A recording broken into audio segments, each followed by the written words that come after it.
Time now for our morning rounds with CBS News contributors Dr. Holly Phillips and Dr. Tara Narula, a cardiologist at Lenox Hill Hospital here in New York.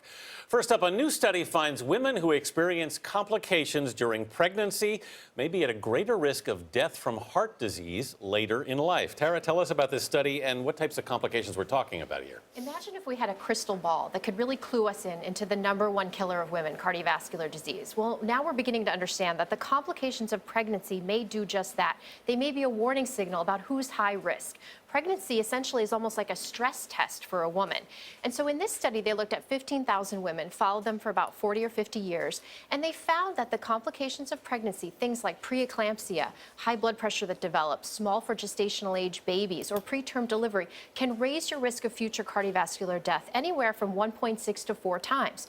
When those complications happen in combination, so you have, for instance, pre-existing high blood pressure and preterm delivery, you increase your risk 7 times. Pre-existing high blood pressure and a small for gestational age baby increase your risk 5 times. And they also identified 2 new risk factors. One would be high sugar in the urine, or glycosuria in pregnancy, that raises your risk of cardiovascular death 4 times, and a drop in your hemoglobin or your blood count, which raises your risk 2 times. I don't know what to do with that information, though, because it's not like you can stop any of those complications in your pregnancy. Sure, or some right. of them, I guess. Yeah. Well, Vanita, I think when we sort of put this in context, instead of being frightening, it really should be seen as a great opportunity, right? A great opportunity for women at a very young age to know if they're at an increased risk of heart disease, and also for doctors sort of in the primary care sector, right? As a general internist like me or OB-GYNs, maybe we should look at women who've had complications during pregnancy, even if they're better, and say, you know what? Maybe we should refer you on to a cardiologist.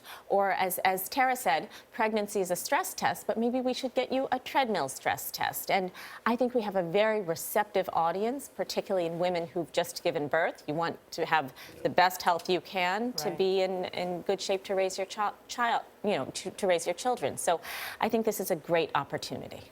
Well, next up, a new report from the Centers for Disease Control finds older Americans who work are healthier than those who are unemployed or retired. We've kind of heard studies like this before, but this is new in some ways. Right. One of the things that makes this really impactful is just that it's such a huge amount of information.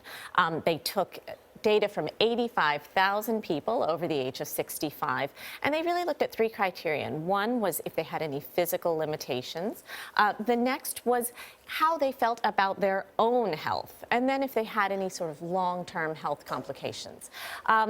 Across the board, people who were either retired or unemployed reported poorer health outcomes than people who were still working. And that's even after you accounted for other risk factors like smoking or obesity.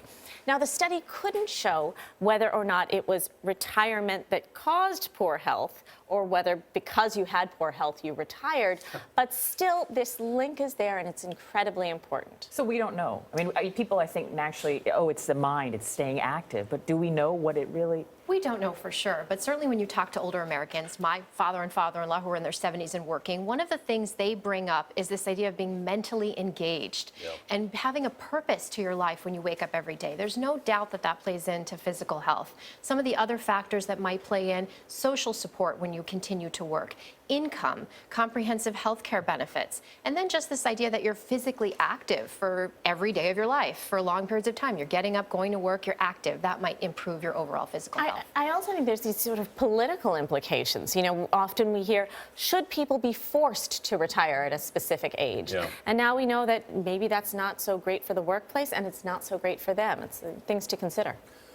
All right, a panel of experts with the North American Menopause Society released new recommendations for treating hot flashes without the use of hormones.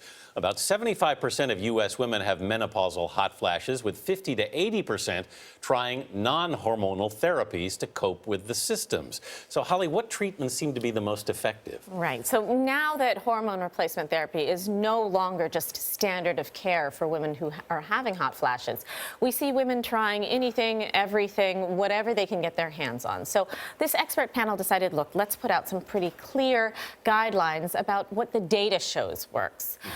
Two things that are shown to be very effective, both have to do with behavior. One is cognitive behavioral therapy, the other is hypnosis. And then there were some other things found to be moderately effective, things like weight loss, stress reduction, taking a soy derivative, and also some non-hormonal prescription drugs, things like SSRIs, which are antidepressants. Tara, what treatments seemed not to work? Right. So there are a couple things that don't really have a lot of data to support them and haven't been proven to work. Those things would be cooling techniques like ice packs, fans, avoidance of triggers like hot foods or spicy So many foods. women would disagree with you. They I know. swear by those things. Exercise and yoga, over-the-counter herbals like black cohosh or ginseng or omegas and vitamins, and also acupuncture or chiropractic interventions. Are there any downsides to hormone therapy? There are. We used hormone replacement therapy frequently, really to just control symptoms of menopause. Now we know that for some women, it can increase the risk of breast and ovarian cancer, heart disease, stroke, and a number of other risk factors.